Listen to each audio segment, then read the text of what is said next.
بالله من الشيطان الرجيم. بسم الله الرحمن الرحيم. السلام عليكم ورحمة الله وبركاته.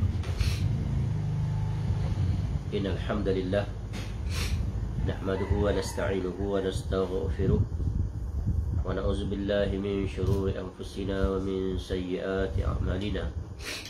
من يهده الله فلا مضل له ومن يضلل فلا هادي له. أشهد أن لا إله إلا الله وحده لا شريك له وأشهد أن محمدا عبده ورسوله. يا أيها الذين آمنوا اتقوا الله حق تقاته ولا تموتن إلا وأنتم مسلمون. يا أيها الناس اتقوا ربكم الذي خلقكم من نفس واحدة وخلق منها زوجها وبث منهما رجالا كثيرا ونساء واتقوا الله الذي تساءلون به والأرحام إن الله كان عليكم رقيبا. يا أيها الذين آمنوا اتقوا الله وقولوا قولا سديدا يصلح لكم أعمالكم ويغفر لكم ذنوبكم ومن يطع الله ورسوله فقد فاز فوزا عظيما.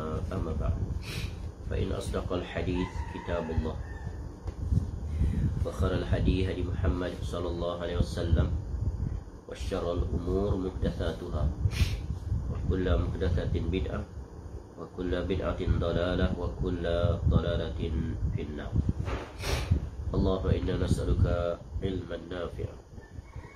Ya Allah, kami memohon kepada Engkau ilmu yang bermanfaat, warizqan thayyiban dan rezeki yang baik, wa amalan mutaqabbala dan amal yang diterima. Alhamdulillah, kita bersyukur pada Allah SWT dapat kita bertemu kembali pada pagi ini untuk kita kembali memulai kuliah kita, yang mana kebiasaannya pada setiap selesai solat subuh kita akan memulakan kuliah kita, iaitu dengan mentadabur surah-surah pilihan daripada Al-Quranul Karim.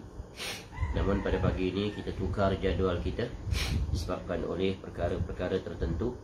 Kita akan menyambung kuliah kita, iaitu dengan mengambil faedah daripada buku pintar ilmu tauhid, yang kuliah ini kita adakan pada setiap pagi pada pukul 11.30. Jadi kita tukarkan jadualnya pada pagi ini.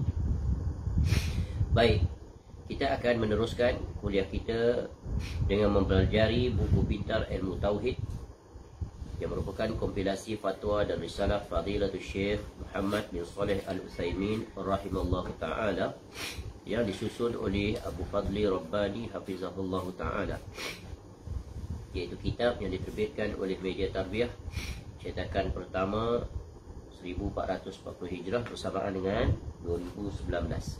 Sebuah kitab yang membahaskan tentang hal-hal yang terkait tentang perkara yang penting, perkara yang besar, pokok agama ini, iaitu At-Tauhid, yang terdiri daripada 12 bab ataupun 12 perbahasan. Dan insya-Allah kita berada pada bab yang ke-11 di bawah tajuk aktiviti manusia yang berpotensi jatuh kepada kesyirikan. Di dalam bab yang ke-11 ini disedaraikan 28 bentuk ibadah yang apabila dilakukan oleh seorang hamba yang dia kemudian memalingkan daripada Allah Ta'ala, maka akan membawa kepada kesyirikan, dan kemuncaknya boleh membawa terbatalnya keislaman dan keimanan seseorang. Maka bab 11 ini adalah bab yang sangat penting, yang mudah-mudahan dengan mempelajarinya kita akan selamat, kukuh, berada di atas tauhid, dan terjauhkan daripada segala bentuk-bentuk yang boleh mencacatkan, bahkan yang membatalkan tauhid. Kerana tauhid adalah modal yang paling utama untuk kita di negeri akhirat, agar mendapat pengampunan dan rahmat daripada Allah Ta'ala. Kerana syarat untuk mendapat pengampunan dan rahmat daripada Allah Ta'ala dengan dikurniakan syurga adalah benarnya tauhid, selamatnya tauhid daripada sebarang kesyirikan dan kekufuran.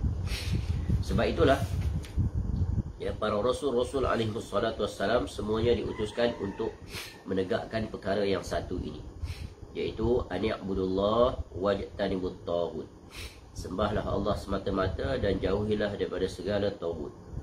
Taghut itu adalah apa-apa yang disembah lain daripada Allah. Ma'ubida min dunillah. Dan berkata Syekhul Islam Al-Imam Ibn Taymiyah rahimahullah, aslus salahi at-tauhid wal iman, wa aslul fasadi asyirku wal kufru. Pokok segala kebaikan itu adalah at-tauhid dan al-iman. Adapun pokok segala kerosakan adalah asyirku dan al-kufru. Ya, mudah-mudahan dengan mempelajari perkara ini, maka kita akan memiliki akidah yang kukuh, yang kuat, yang benar, yang sahih, dan terselamatkan daripada segala perkara-perkara yang membatalkannya, iaitu musuh utamanya adalah syirik dan kekufuran. Baik, langsung saja kita masuk pada bab yang 11. Bab yang ke-11, insya-Allah pada pagi ini kita akan memasuki perbahasan tentang ibadah yang kedua, iaitu al-isti'anah. Di mana ibadah yang pertama adalah tentang berdoa. Telah dijelaskan pada muka surat 247 sampai 257. Sekarang kita memasuki perbahasan tentang al-isti'anah pada muka surat 258. Berkata Syekh rahimahullah, sebagaimana yang disusun semula oleh Abu Fadli Rabbani hafizahullah ta'ala, dalam kehidupannya di dunia ini, setiap hamba pastilah memerlukan pertolongan. Setiap hamba pastilah berhajat kepada pertolongan, baik itu berupa isti'anah, isti'azah maupun istighatsah. Jadi pertolongan seorang hamba itu kepada Rabbnya datang dalam 3 bentuk, 3 jenis. Secara khususnya, iaitu yang pertama dikenali sebagai al-isti'anah. Apa makna al-isti'anah? Iaitu permohonan untuk mendapatkan pertolongan, minta tolong, minta bantuan, baik untuk meraih sesuatu yang bermanfaat maupun supaya terhindar daripada sesuatu perkara yang berbahaya. Dalam bahasa mudahnya adalah menarik manfaat, menolak mudarat. Jadi memohon kedua perkara tersebut, itu dipanggil isti'anah. Asta'inu billah, aku memohon pertolongan daripada Allah Ta'ala, daripada iaitu segala perkara-perkara yang mendatangkan mudarat, agar aku terselamat daripadanya, dan pada masa yang sama memohon kepada Allah agar meraih manfaat. Contoh yang kedua adalah al-isti'azah, iaitu memohon perlindungan dari sesuatu mara bahaya yang belum menimpa. Jadi memohon kepada Allah agar dilindungi daripada segala perkara-perkara yang tidak diingini, yang tidak disukai, iaitu perkara-perkara yang biasanya akan mendatangkan mudarat. Itu dipanggil al-isti'azah. Dan penerapannya ini sudah sangat akrab dengan kita. Al-isti'azah ini seperti apa? Iaitu kita berta'awuz. Sebelum membaca Al-Quranul Karim, kita mulai dengan isti'azah. A'udzu, a'udzu billahi minasyaitonir rajim. Itu adalah isti'azah, memohon perlindungan agar selamat daripada gangguan, kejahatan, tipu daya syaitan. Kemudian barulah kita susuli dengan bismillahirrahmanirrahim. Bismillah itu adalah al-isti'anah. Ba itu disebut oleh para ulama sebagai ba isti'anah. Maknanya bila kita memulai sesuatu dengan membaca bismillah, kita asta'inu billah, mohon bantuan daripada Allah untuk melakukan sesuatu pekerjaan. Baik, yang ketiga al-istighatsah. Sah. Bukan sah. Al-istighatsah. Jadi yang memiliki kitab boleh dirujuk kepada apa yang sedang kita bacakan sekarang, iaitu memohon supaya dibebaskan daripada mara bahaya atau kesusahan yang sedang menimpa. Jadi istilah-istilah ini memberikan garis pemisah, ya, perbezaan. Kesemuanya itu adalah bentuk permohonan, tetapi permohonan yang khusus. Kalau minta agar dibebaskan daripada berbahaya, ya, yang sudah dialami, yang sedang dialami, maka itu dipanggil istighatsah. Contoh orang yang sedang diuji dengan sakit, jadi dia nak minta kepada Allah agar, ya, dihilangkan sakitnya itu, maka itu dipanggil istighatsah. Nanti akan datang perincian-perinciannya pada tiga-tiga perkara ini, yang akan dimulai dengan penjelasan terperinci tentang al-isti'anah. Tentang isti'anah, Al-Imam Ibnul Qayyim Al-Jauziyah rahimahullah berkata, al-isti'anatu tajma'u aslain. Ya, isti'anah itu yang menggabungkan, menghimpunkan dua perkara yang paling pokok. Dua perkara pokok terhimpun padanya, yaitu as-siqata billahi wal i'timada alaihi, yaitu sikap siqah, sangat percaya, ya, sangat percaya kepada Allah, dan sikap i'timad, ya, ini menyandarkan diri kepadanya. Jadi maknanya pergantungan sepenuhnya, percaya sepenuhnya, yakin sepenuhnya. Itu adalah isti'anah. Itu, ya, wajib padanya ada dua perkara ini. Baik, di antara dalil tentang isti'anah, Allah Ta'ala berfirman, A'udzubillahi minasyaitonirrajim, Iyyaka na'budu wa iyyaka nasta'in. Hanya kepadamu, ya Allah, kami menyembah, ya, dan hanya kepada Engkau lah, ya Allah, kami memohon pertolongan. Surah Al-Fatihah, surah yang pertama, ayat yang kelima. Allah Ta'ala juga berfirman, Ya ayyuhallazina amanu ista'inu bis sabri was salah, ila akhir ayat. Wahai orang-orang yang beriman, mohonlah pertolongan kepada Allah dengan sabar dan salat. Al-Baqarah, surah yang kedua, ayat 153. Dan Rasulullah SAW bersabda, Iza sta'anta fasta'in billah. Apabila engkau meminta tolong, maka minta tolonglah kepada Allah. Jadi ayat-ayat ini dan juga hadis Nabi SAW menjelaskan tentang, yaitu perintah Allah Ta'ala agar kita memohon hanya kepadanya. Dan Nabi SAW dalam segala kerja buatnya telah mencontohkan kepada kita tentang, ya, perkara yang satu ini, yaitu, ya, betapa bergantungnya sepenuhnya Nabi SAW kepada Allah Ta'ala. Ya, setelah Nabi SAW melaksanakan kerja buatnya, dakwahnya, ya, sepanjang usianya, diangkat menjadi Rasul sampai kewafatannya, Nabi SAW tak pernah terlepas daripada pengharapan, yaitu permohonan kepada Allah Ta'ala agar apa yang disampaikan oleh Rasulullah SAW itu dapat berjalan dengan baik dan seumpamanya. Dan Nabi SAW mencontohkan kepada kita tak terhitung banyaknya bentuk-bentuk doa yang terkait tentang al-isti'anah. Ya, banyak sekali dalam bentuk permohonan, permintaan yang pelbagai-bagai. Ya, di antaranya contoh Nabi SAW mengajar kepada Muaz radhiyallahu an agar jangan lupa, ya, jangan lupa dan jangan tinggalkan, agar dibaca dalam solat pada tahiyat akhir sebelum memberi salam. Salah satu doanya adalah Allahumma a'inni ala zikrika wa syukrika wa husni ibadati. Ya, doa yang sangat agung yang hendaknya jangan kita lupa pada tahiyat akhir. Mohon pada Allah, ya, agar kita, ya, dimudahkan sentiasa melazimi ingat kepada Allah dan bersyukur kepada Allah, ya, dan baik amal ibadah kita kepada Allah. Nah, ini adalah permohonan yang sangat agung kepada Allah, agar kita dapat menjadi hamba-Nya yang benar-benar, ya, hamba yang sejati. Iaitu hamba yang sejati adalah hamba yang sentiasa ingat kepada Rabb-Nya.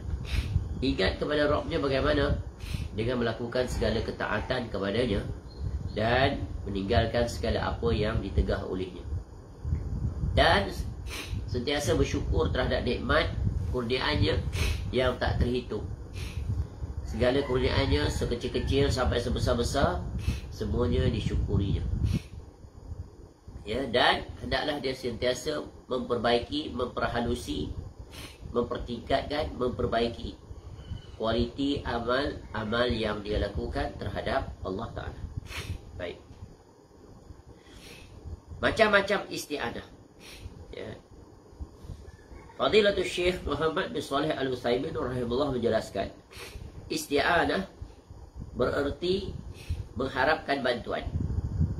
Dan isti'anah ini bermacam-macam. Jadi al-isti'anah adalah permintaan daripada seorang hamba, iaitu perlukan sesuatu daripada Allah Ta'ala untuk apa? Untuk manfaat dirinya, ya. Meraih sesuatu yang dia inginkan untuk dirinya, dan menolak sesuatu yang tak diinginkan pada dirinya, ya, daripada dua jurusan. Tentunya jurusan yang paling agung adalah jurusan apa? Jurusan kebaikan agama, ya, kemudian diikuti dengan urusan kebaikan dunia. Jadi kedua-dua ni adalah, ya, perkara yang merupakan keperluan seorang hamba. Baik. Jadi jenis yang pertama isti'anah ini adalah isti'anah kepada Allah Azza wa Jal, yakni isti'anah yang mengandungi puncak ketundukan seorang hamba kepada Rabbnya, penyerahan urusan kepadanya, dan meyakini bahawa dialah yang memberikan kecukupan. Isti'anah seperti ini tidak boleh ditujukan kecuali kepada Allah Ta'ala sahaja. Dalilnya adalah firman Allah Ta'ala, Iyyaka na'budu wa iyyaka nasta'in. Hanya kepadamu, yakni ya Allah, kami menyembah, dan hanya kepada Engkau lah kami memohon pertolongan. Ya, surah Al-Fatihah yang pertama ayat 5. Pada ayat ini Allah mendahulukan ma'mulnya, iaitu iyyaka. Ya, dimulakan dengan apa? Maf'ulun bih, objek dulu. Ya, atas fi'il, kata kerja. Ya, objek iyyaka, ya, kata kerjanya adalah na'budu wa nasta'in. Jadi apa kaedah bila dibaca dalam bentuk ini, apa maksud dia? Ya, padahal kaedah bahasa Arab yang Al-Quran diturunkan dengan kaedah tersebut menyebutkan bahawa didahulukannya sesuatu yang seharusnya diakhirkan memberi erti pembatasan dan pengkhususan. Maka di depan dan di belakang tu ada maksud, ya, dalam bahasa Arab. Jadi bila datang dulu iyyaka na'budu wa iyyaka nasta'in, itu menunjukkan apa? Ya, kerana alasan inilah isti'anah seperti ini apabila ditujukan kepada selain Allah merupakan kesyirikan yang mengeluarkan daripada Islam. Jadi iyyaka itu menunjukkan apa? Dimaksudkan agar ibadah, ya, dan memohon pertolongan hanya khusus kepada Allah Ta'ala, tidak selainnya. Jadi maksudnya adalah mengkhususkan ibadah apa saja hanya untuk Allah Ta'ala. Tak boleh sekali-kali dikongsi dengan yang lain. Tak boleh sekali-kali dipalingkan. Ya, you cannot divert. Ya, hanya untuk Allah. Iaitu memohon sesuatu yang hanya Allah Ta'ala saja mampu untuk memperkenankannya. Ya, apabila makhluk tidak mampu, maka kemudian diminta pada makhluk, maka itu akan terjatuh dalam dua kategori. Sama ada permintaan yang sia-sia yang tidak ada manfaatnya, ataupun permintaan yang akan menyebabkan pemohonnya terjatuh ke dalam kesyirikan yang akan membawa kepada terbatalnya keislaman. Itu isti'anah nanti yang akan datang penjelasannya.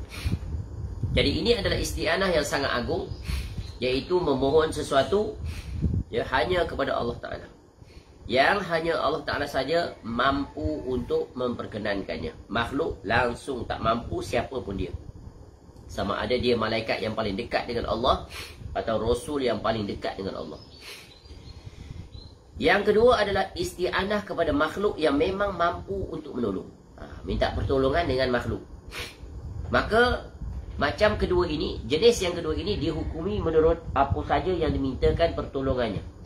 Apabila dalam kebaikan, maka boleh bagi seorang hamba untuk meminta tolong.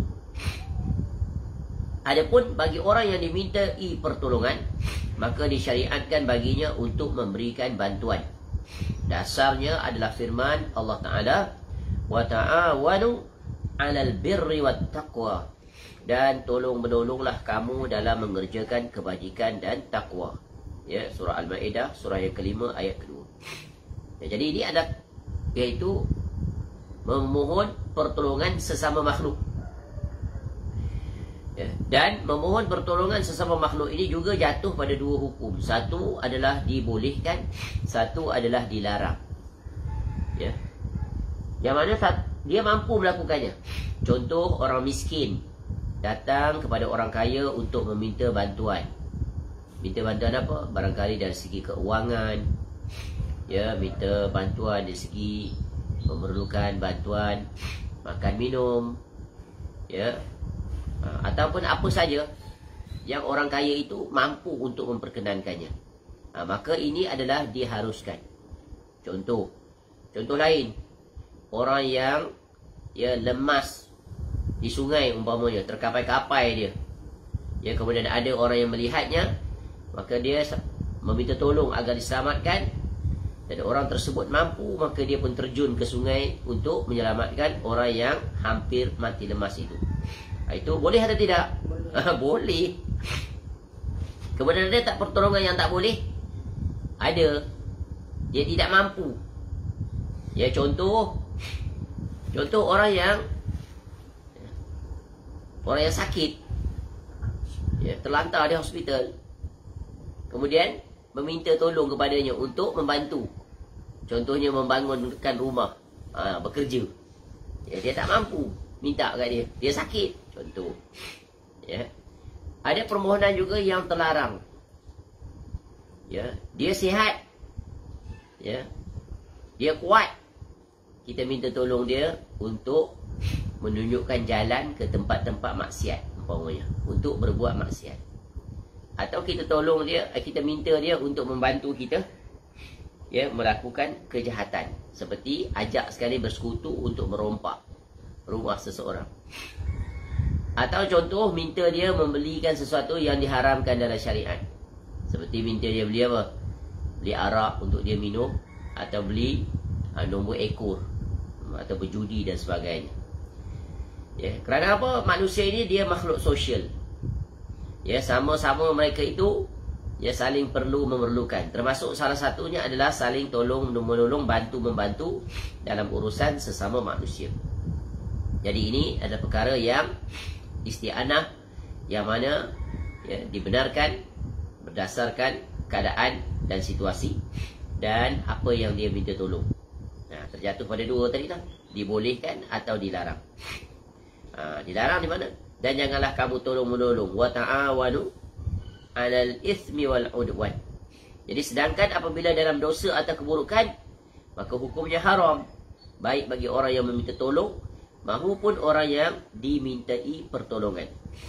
Ya, dasarnya adalah firman Allah Ta'ala yang telah kita baca, dan janganlah kamu tolong-menolong dalam berbuat dosa dan permusuhan. Ya, surah Al-Maidah, surah yang kelima, ayat kedua. Contohnya dia berpakat minta tolong untuk apa? Untuk membunuh seseorang. Tu. Ya. Adapun jika dalam perkara mubah, maka hukumnya boleh bagi orang yang meminta pertolongan maupun bagi yang dimintai pertolongan. Bahkan bagi orang yang dimintai pertolongan akan mendapatkan ganjaran berupa pahala, ya, berbuat kebaikan pada orang lain. Lebih-lebih lagi jika berkaitan dengan hak-hak yang disyariatkan. Dasarnya adalah firman Allah Ta'ala, wa ahsinu innallaha yuhibbul muhsinin. Dan berbuat baiklah, sungguh Allah menyukai orang-orang yang berbuat baik. Ya, surah Al-Baqarah, surah yang kedua, ayat 195. Ini tak termasuk dalam bab kesyirikan, kerana ia adalah bab yang manusia yang diminta tolong tu mampu untuk melakukannya. Ya, dan ini adalah perkara yang terkait tentang keupayaan seseorang dalam menunaikan permintaan orang lain. Ini perkara yang logik, ya, perkara yang diterima semuanya. Baik, itu isti'anah yang kedua, yang mana dia mampu untuk menolong. Ketiga, isti'anah, minta tolong kepada makhluk yang hidup, yang hadir di hadapannya, akan tetapi ia tidak dapat memberikan bantuan. Dia tak mampu. Maka perbuatan ini hanyalah sia-sia belaka. ia tidak mampu atasnya, seperti seorang meminta tolong orang yang lemah untuk mengangkat beban yang berat. Minta tolong yang mana? Ia minta tolong pada seseorang yang orang tersebut tak mampu untuk memenuhi permohonannya. Maka meminta pada orang seperti ini sia-sia. Boleh faham tu? Nak minta tolong. Tapi orang itu tak memiliki kemampuan untuk membantu. Macam orang kaya minta pada orang miskin untuk bantu. Untuk bantu apa? Dari sisi keuangan. Orang kaya. Orang kaya tu, syarikat dia tiba-tiba mengalami kerugian. Mengalami kerugian, jadi nak cari dana, maka nak minta bantuan pada orang miskin. Satu, tak masuk akal, betul kan? Yang kedua, orang miskin tu memang tak akan mampu. Dia miskin, tak memiliki apa-apa. Bagaimana nak membantu dari sisi keuangan? Kalau dari sisi tenaga, ya boleh. Nak bantu buat pekerjaan, nak jadikan pekerja, itu boleh. Jadi, kalau minta pada seseorang yang tak mampu, maka tiada gunanya. Dan dia tak ada kelayakan. Contoh, kita nak minta rekomendasi untuk surat permohonan, katakan anak nak masuk universiti. Di situ tulis paling minima ketua kampung. Ketua kampung ataupun pegawai kerajaan. Pegawai kerajaan kategori kelas A umpamanya. Lalu kita pergi jumpa selain daripada itu. Siapa? Pegawai bank. Bukan pegawai kerajaan. Boleh tak dia? Tak mampu dia. Sebab apa? Tak memiliki kelayakan dan syarat. Jadi minta pada orang seperti itu tak berfaedah. Sebab apa? Kalau dia tanda tangan cop di situ pun, maka nanti permohonannya adalah tertolak, disqualified. Tak. Sebab apa? Tak memenuhi syarat. Ni boleh faham. Isti'anah bentuk ketiga. Memohon kepada seseorang yang dia tak mampu, tak layak. Jadi tak ada faedah. Buat penat badan aja. Baik, yang keempat, iaitu isti'anah kepada orang yang secara mutlak telah mati. Ni minta pada orang juga, manusia tapi mati dah. Atau isti'anah kepada makhluk hidup dalam persoalan ghaib yang ia jelas tidak mampu memenuhinya. Maka ada dua condition di sini. Minta kepada orang yang telah mati dan minta pada orang hidup, tapi dia tu ghaib, tidak berada di depan kita. Tak dapat dikesan, tak dapat dihubungi, tak diketahui di mana tempat dia. Boleh faham? Dia ada, tapi kita tak dapat kena pasti di mana dia berada. Anggaplah dia masih hidup, tapi tak tahu di mana dia duduk. Maka yang seperti ini merupakan perbuatan syirik. Ni yang kena nak jaga ni. Sebab apa? Sebab perbuatan ini tidaklah dilakukan kecuali oleh orang-orang yang berkeyakinan bahawa mereka yang dimintai pertolongan tersebut memiliki kekuatan tersembunyi untuk mengatur alam ini. Ada special khas karakter dari mereka itu, memiliki kemampuan dan keupayaan, iaitu setara dengan Tuhan. Betul kan? Orang mati, orang mati sudah tiada lagi hubungannya dengan dunia, kerana dia sudah berada di alam yang berbeza, alam tersendiri. Dia tak akan boleh lagi kembali ke dunia ini untuk melakukan sesuatu. Untuk diri sendiri pun dia tak mampu. Betul kan? Boleh tak dia kembali ke dunia untuk melakukan amal soleh, mempertingkatkan, memperbanyakkan amal soleh? Walaupun dulu di dunia dia dah memang soleh, tapi setiap orang yang kembali ke alam barzakh, semuanya akan menyesal. Orang soleh menyesal, orang yang toleh pun menyesal. Kenapa? Kerana merasai kekurangan dan kerugian. Kenapalah dulu aku tak betul-betul memperbanyakkan amal soleh? Kerana telah ditunjukkan kedudukannya di negeri akhirat nanti. Bayangkan nampak syurga, tapi syurga itu terdiri daripada 100 tingkatan. Kategorinya berbeza-beza. Menyesal tak kalau duduk di tingkatan yang ke-10? Ada lagi atas lagi, tingkatan yang lebih tinggi. Tentu yang lebih tinggi itu lebih hebat daripada yang di tingkatan yang ke-10. Jadi menyesal. Alangkah ni aduhai ruginya. Tapi alangkah kalau ni adalah sesuatu yang sudah tiada berguna. Jadi prinsip asas ni kena difahami. Berada di alam barzakh, alam yang berbeza, takkan boleh kembali ke dunia. Ya, untuk diri sendiri pun tak boleh untuk melakukan amal soleh dan sebagainya. Apatah lagi untuk orang lain mendatangkan manfaat.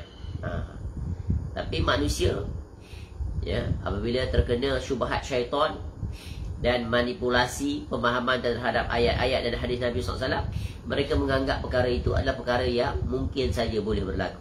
Padahal agama tidak seperti itu. Jadi makhluk tidak memiliki, walaupun sebesar zarah, sifat ketuhanan. Boleh memperkenankan permohonan makhluk yang lain, sama ada ketika dia hidup atau dia mati, dalam urusan yang hanya Allah Ta'ala mampu melaksanakannya. Boleh faham? Contoh, minta diangkat musibah. Minta pada orang mati itu, wahai Syekh, kami sedang dicuba dengan musibah, tolonglah angkat musibah ini daripada kami. Atau dalam kes yang lebih ekstrim, dia minta pada Nabi SAW yang telah wafat, ya Rasulullah, ya, kami mohon, kami beristighatsah kepada engkau ya Rasulullah, ya, kerana engkau adalah Rasul yang paling mulia, ya, maka tolonglah kami, bantulah kami, ya, kerana kami sedang menghadapi kesulitan dan kepayahan. Tu minta langsung pada Nabi SAW.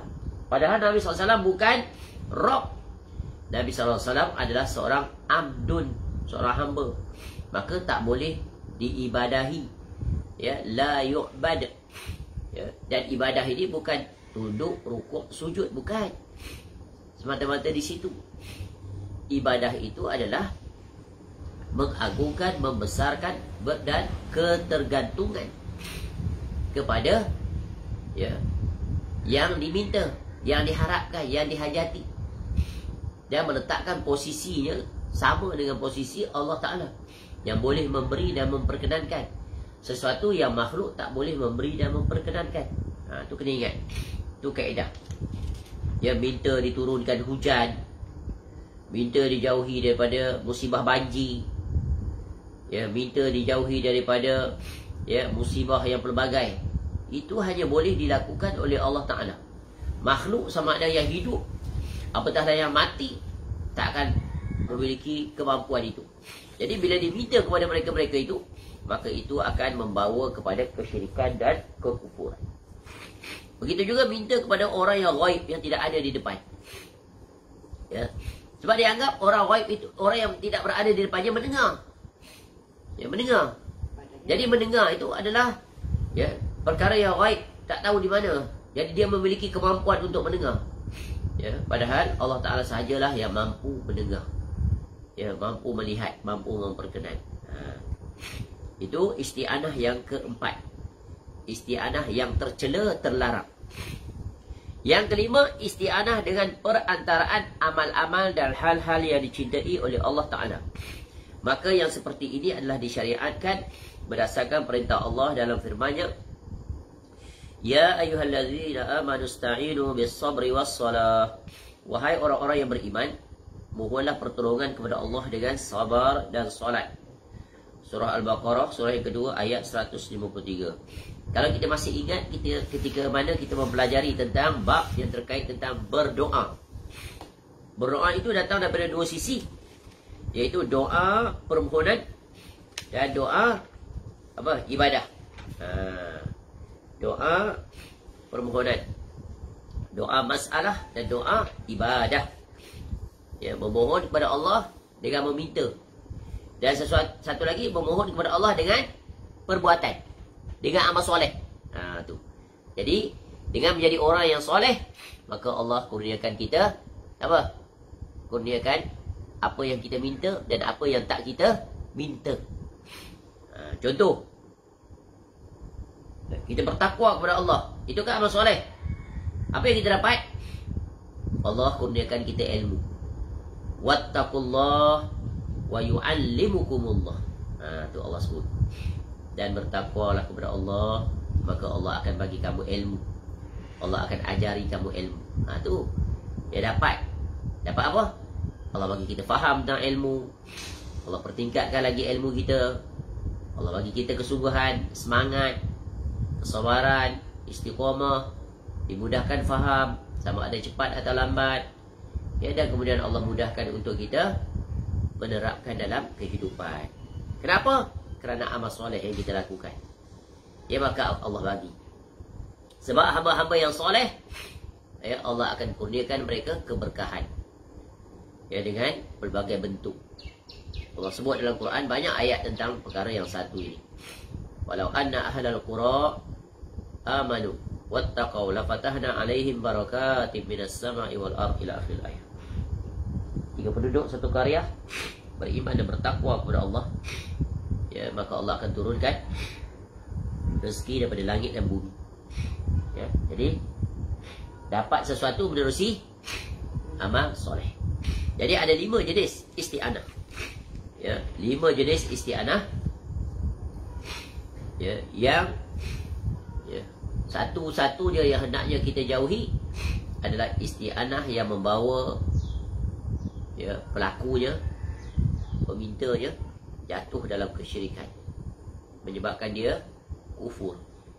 Kalau dia seorang Muslim, maka dia akan keluar daripada agama, murtad, iaitu meminta kepada makhluk, sama ada yang hidup atau yang mati, yang makhluk itu tak mampu untuk memperkenankan permohonannya. Yang hanya mampu Allah Ta'ala. Baik. Seterusnya, kaedah dalam memahami isti'anah. Allah Ta'ala berfirman, Iyyaka na'budu wa iyyaka nasta'in. Hanya kepadamu, ya Allah, kami menyembah, dan hanya kepada Engkaulah kami memohon pertolongan. Ya, surah Fatihah, surah pertama ayat 5. Ayat ini ya diulang-ulang dalam bab isti'anah. Kenapa? Kerana ayat ini adalah ayat yang sangat agung, yang merupakan ikhtisar dan intisari surah Al-Fatihah. Surah Fatihah itu sendiri merupakan intisari terhadap seluruh surah-surah di dalam Al-Quranul Karim, yang terdiri daripada 114. Suratul Fatihah itu menyimpulkan keseluruhannya. Ya. Dan surah Fatihah itu disimpulkan pula oleh, ya, ayat yang kelima, Iyyaka na'budu wa iyyaka nasta'in. Kerana apa? Kerana ayat ini adalah ayat yang sangat agung, yang menjelaskan tentang prinsip, ya, seorang hamba, prinsip teras, pokok tegaknya perwujudan kehambaan kepada Allah secara mutlak, ya, juga kebergantungan seorang hamba secara mutlak kepada Allah Ta'ala. Itu agungnya ayat ini, mengingatkan tentang si hamba akan Rabbnya. Hendaklah dia berjalan di atas ayat ini. Jangan sekali-kali dia keluar daripada aturan ayat ini. Kerana ayat ini mengingatkan tentang hakikat dirinya, dia adalah seorang hamba, abdun. Maka kewajipan seorang hamba adalah, iaitu menegakkan perhambaan kepada penciptanya, iaitu Allah Ta'ala.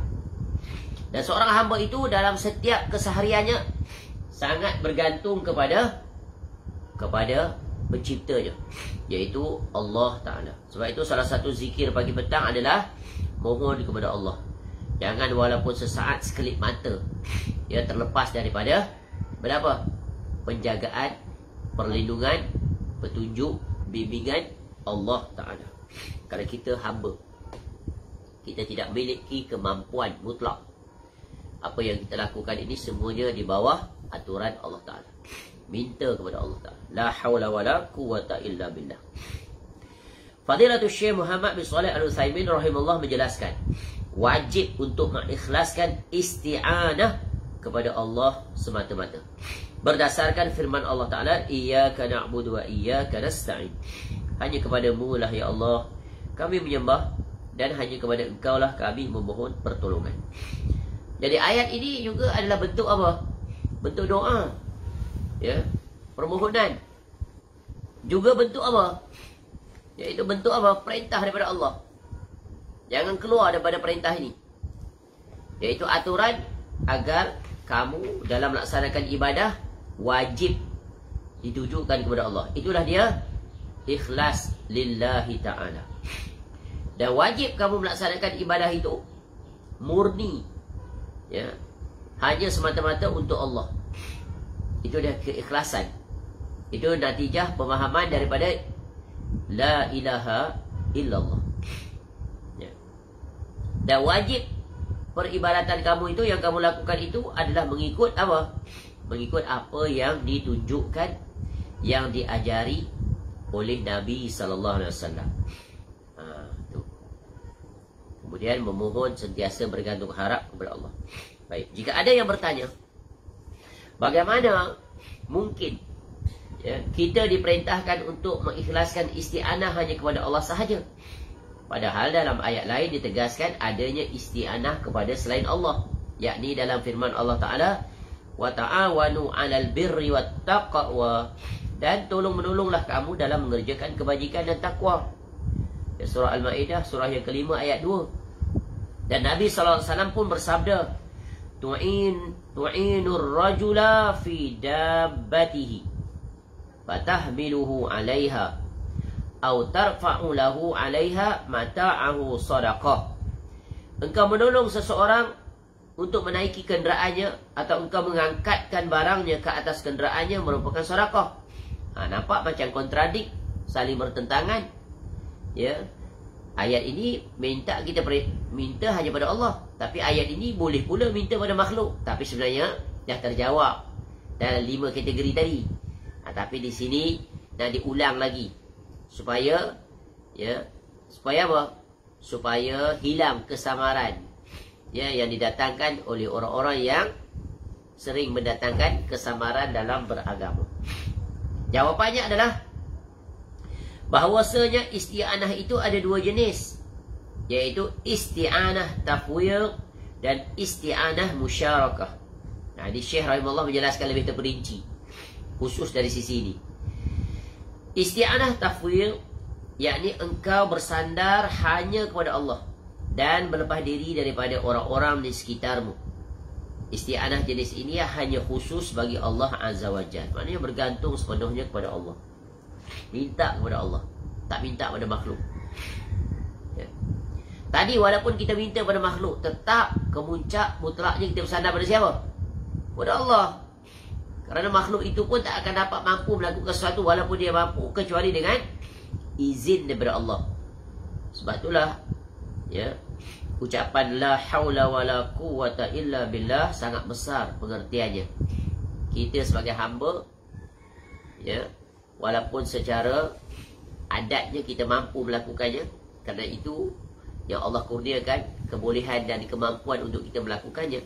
Tetapi ada kalanya perkara yang kita mampu lakukan, kita tak boleh mampu lakukan. Sesuatu yang tak boleh kita fikirkan. Dia hilang kekuatan, hilang kemampuan.